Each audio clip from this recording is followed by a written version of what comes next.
Notre entreprise du jour, c'est la banque Degroof Petercam. Nous recevons deux de ses dirigeants à Paris, Valérie Spiess et Cyril Camoun. Bonjour à tous les deux. Bonjour.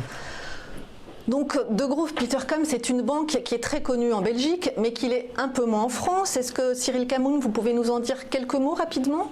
Oui, bien sûr. Donc Degroof Petercam, c'est effectivement la première banque privée belge qui a été fondée en 1871. C'est une banque qui gère un peu moins de 60 milliards d'euros aujourd'hui, avec 1500 personnes, et nous sommes présents dans 9 pays. Nos 4 grands métiers, c'est le wealth management, c'est la gestion d'actifs, l'asset service et la banque d'investissement. Voilà. D'accord. Et la filiale en France a connu une refonte de sa gouvernance et de sa stratégie. Quel est aujourd'hui le cœur de métier? Quelle taille ont les équipes? Et surtout, quels clients visez-vous, Valérie? Donc en fait en France nous sommes une centaine de personnes réparties sur les différents métiers que vient de citer Cyril. En particulier la France, on va retrouver les métiers de la banque privée, du family office, de la banque d'affaires aussi, et évidemment de la gestion d'actifs qui est un élément très important de notre proposition. Les équipes sont réparties sur plusieurs bureaux, donc nous avons des bureaux sur Lille, sur Paris, sur Lyon et sur Toulouse. C'est un élément important parce que la proximité fait partie des axes de développement et des éléments qui nous semblent très importants aujourd'hui dans notre positionnement. Dernière chose, c'est quand on parle de 100 personnes, en réalité, on a parlé de 1300 collaborateurs sur Degroof Petercam au global. C'est exactement ça. On est une entité aujourd'hui agile, souple, petite. Donc en fait, les clients aujourd'hui peuvent accéder à l'ensemble des experts du groupe, pas uniquement en fait sur la partie française. Et Valérie Spiess, vous êtes également responsable de la gestion de patrimoine. Alors j'ai envie de vous demander qu'est-ce qu'il faut aujourd'hui proposer dans la gestion de patrimoine pour se différencier, notamment à une clientèle haut de gamme telle que la vôtre. Pour moi, il y a 3 éléments qui sont très importants. Le premier, c'est l'agilité. Le deuxième, les valeurs. Et le troisième, c'est la conviction. Je pense que c'est les 3 éléments clés pour moi. Le premier, l'agilité, parce qu'aujourd'hui, on est dans un monde qui est toujours en mutation, en perpétuelle mutation. On le voit autant sur les marchés financiers que sur la partie fiscale, juridico-fiscale. Donc, on attend de nous de clarifier, de simplifier et d'expliquer de façon très concrète l'ensemble des solutions qui sont à disposition de nos clients. Ça, c'est pour la première partie. Sur la partie des valeurs, aujourd'hui, on est un groupe qui est clairement engagé dans un certain nombre d'éléments sur la partie notamment investissement socialement responsable, et l'impact investing fait partie clairement de nos axes de développement forts. On l'a vu, le groupe vient de prendre une participation notamment dans un asset manager suisse important qui s'appelle Quadria, qui fait de nous, je pense, demain un leader européen sur l'impact investing. Ça, c'est pour la partie des valeurs. Sur le dernier élément fort qui sont les convictions, je pense qu'aujourd'hui nos clients attendent de nous de pouvoir les aiguiller fortement dans nos choix sur la partie de la gestion financière, et aujourd'hui tout nos track records sur la partie long term value ou les éléments sur la partie flexible font de nous en fait un acteur capable d'apporter des convictions très fortes sur la stratégie globale de nos clients. Et par exemple, un cadre dirigeant vient vous voir aujourd'hui dans le contexte de marché avec son patrimoine mobilier, laissons de côté toute la partie patrimoine immobilier. Qu'est-ce que vous lui conseillez ? Alors déjà, la première chose, c'est qu'on va avoir un temps d'analyse. Je pense que c'est le premier temps le plus important. Il faut absolument en fait qu'on connaisse et qu'on ait en tête la tolérance qu'il peut avoir par rapport au risque sur les marchés financiers. On voit des marchés plus volatiles, vous en avez parlé tout à l'heure. C'est important aujourd'hui de comprendre cette tolérance au risque. Deuxième élément qui est important, quand vous me parlez de cadre dirigeant, tout de suite je me pose la question de savoir s'il n'y a pas une position dominante dans son portefeuille. Il peut l'avoir au travers d'une incentive particulière ou au travers en fait de son activité professionnelle. Ça, c'est quelque chose qu'on va regarder, et on va se poser la question de savoir s'il ne faut pas mettre en place un mandat particulier permettant de diversifier et de désensibiliser en fait ce portefeuille. Ça, c'est la première chose. Puis deuxième élément, après on va mettre en place une structuration permettant de faire un placement correspondant en fait à sa tolérance au risque dont on a parlé tout à l'heure. On va avoir des stratégies qui vont se cumuler. Une stratégie potentiellement long term value avec une stratégie flexible. Les deux généralement se matchent plutôt bien. Il est clair qu'aujourd'hui, dans un contexte de taux qui nous permet plus en fait de recouvrir la partie sécuritaire, on a tendance à aller sur le marché action, et nous on est plutôt positif et on croit dans ce marché action pour demain, plutôt européen globalement, et sur une vision par contre de long terme. C'est clairement comme ça qu'on s'inscrit généralement dans notre vision des marchés financiers.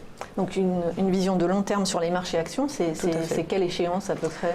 Je pense que c'est un minimum de 8 ans qu'on veut aller sur les marchés financiers. Aujourd'hui, on a des dirigeants, des entrepreneurs et des familles qui s'adressent à nous. C'est généralement des personnes qui sont là pour s'inscrire dans le temps. Ils n'ont plus peur d'avoir une vision généralement sur une dizaine d'années, voire une génération même transgénérationnelle. Alors Cyril Camoun, vous dirigez la banque d'investissement. Quelle est la tendance sur le marché des fusions-acquisitions aujourd'hui en France? Est-ce que l'euro fort favorise les opérations de croissance externe à l'international? Et est-ce que les valorisations des actifs sont encore raisonnables? Oui, effectivement, le marché des fusions-acquisitions est en constante hausse depuis une dizaine d'années, on va dire, post-crise. L'année 2017 a été assez exceptionnelle, avec des valorisations records, avec des multiples moyens au-delà de 9 fois, voire 10 fois dans le monde du private equity. Bon, les volumes sont bien entendu sous-tendus par la liquidité extrêmement importante sur les marchés qui a permis d'ailleurs de financer beaucoup ces opérations et qui est un paramètre fondamental dans la valorisation actuelle des entreprises qui est élevé, on peut le dire, qui est assez élevé, oui, voire trop élevé pour un certain nombre de secteurs qui peut-être historiquement ont des valorisations moins importantes car plus cycliques, plus volatiles. On est sur des marchés actions peu volatiles, des valorisations élevées, des taux qui ont démarré une progression à la hausse mais qui restent relativement faibles, ce qui fait que les multiples de dettes aujourd'hui qu'on peut mettre sur les entreprises sont significativement plus élevés qu'il y a quelques années et tout ça sous-tend bien entendu ces valorisations et le nombre d'opérations à la vente ou sur les marchés actions. D'ailleurs, on a beaucoup d'introductions en bourse. Je crois qu'il y a eu un record depuis 2009 l'année dernière. Bon, sur la place parisienne, on n'a pas énormément de volume, on a quand même une dizaine d'opérations, essentiellement de taille, je dirais, intermédiaire, à part peut-être 2 opérations. Pour un volume qui est aux alentours de 2,5 milliards. Je pense que cette année, on devrait voir l'apparition d'opérations de plus grosse taille, notamment liées aux besoins de l'État de céder un certain nombre de ses participations, mais également des plus grandes entreprises. La Française des Jeux, par exemple. Exactement. Donc ça devrait alimenter le volume sur des opérations de taille significative, mais également on est dans un mouvement où on voit les fonds de private equity commencer à réfléchir à leur sortie également, puisque parfois de façon anticipée, vous savez que la durée moyenne de détention elle est plutôt de 4 à 6 ans. On a des, oui, là on n'est pas sur du long terme en général. Voilà, on n'est pas sur du long terme, mais c'est une classe d'actifs qui est tellement performante qu'effectivement ça alimente beaucoup la collecte auprès de ces acteurs-là. Et aujourd'hui, même sur des durées de détention de 2 à 3 ans, on voit un certain flux vendeur, alors soit en direct, soit via des introductions en bourse. J'allais vous dire, plus qu'un flux acheteur, les fonds d'investissement sont moins sur les acquisitions. Peut-être qu'à ces niveaux de valorisation, ça ne rentre pas dans leur ratio, si ? Si, alors effectivement, tant que la liquidité est disponible et qu'on arrive à mettre des leviers conséquents pour arriver dans le modèle à faire des rendements acceptables, ils continuent d'être acheteurs. De toute façon, la liquidité étant tellement importante, beaucoup de fonds se sont relevés, j'allais dire en fin d'année. Donc il y a un mouvement effectivement à l'achat, mais il y a aussi tous les fonds actuels ou qui arrivent en fin de vie, entre guillemets, et je pense que l'année 2018 est une année importante pour considérer les sorties compte tenu justement des niveaux de valorisation et de la liquidité qui est encore disponible. Ça pourrait changer à notre avis disons en fin d'année ou en 2019. Et donc ces sorties, vous les voyez plutôt sur les marchés actions ou sur des deuxième, troisième tours en private equity ? On voit véritablement les deux. Aujourd'hui, la bourse est redevenue crédible sur les sorties, notamment pour les fonds de private equity, en raison des valorisations, en raison de l'environnement qui est meilleur aujourd'hui économiquement, et d'un marché qui, même si les indices sont élevés, n'est pas encore jugé trop élevé pour certains observateurs. Donc voilà. On a beaucoup d'intérêt aussi, j'allais dire en termes de liquidité du grand public. C'est pas seulement les institutionnels. Beaucoup de liquidité s'est déplacée ces dernières années en raison des taux zéro vers les marchés actions qui offrent des rendements meilleurs.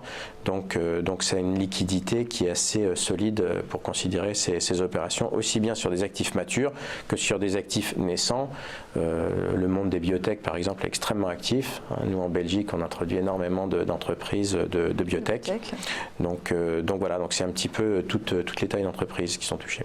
Juste pour terminer sur le private equity, Valérie, c'est quand même la collecte des fonds d'investissement. Vous conseillez à vos clients encore d'investir? On sait que les ratios sont très intéressants, le grand public en rêve, mais c'est quand même réservé à certains investisseurs. Vous le conseillez par exemple? C'est vrai que c'est réservé à certains investisseurs et c'est vrai que ça a été considéré longtemps comme des actifs parfois même décorrélants dans une allocation globale.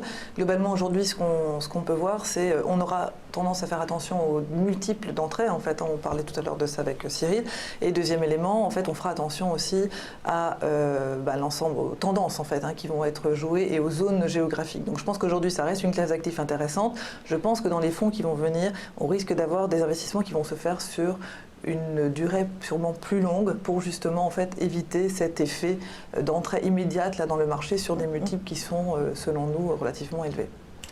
Merci beaucoup Valérie Spiess et Cyril Camoun de la banque Degroof Petercam à Paris.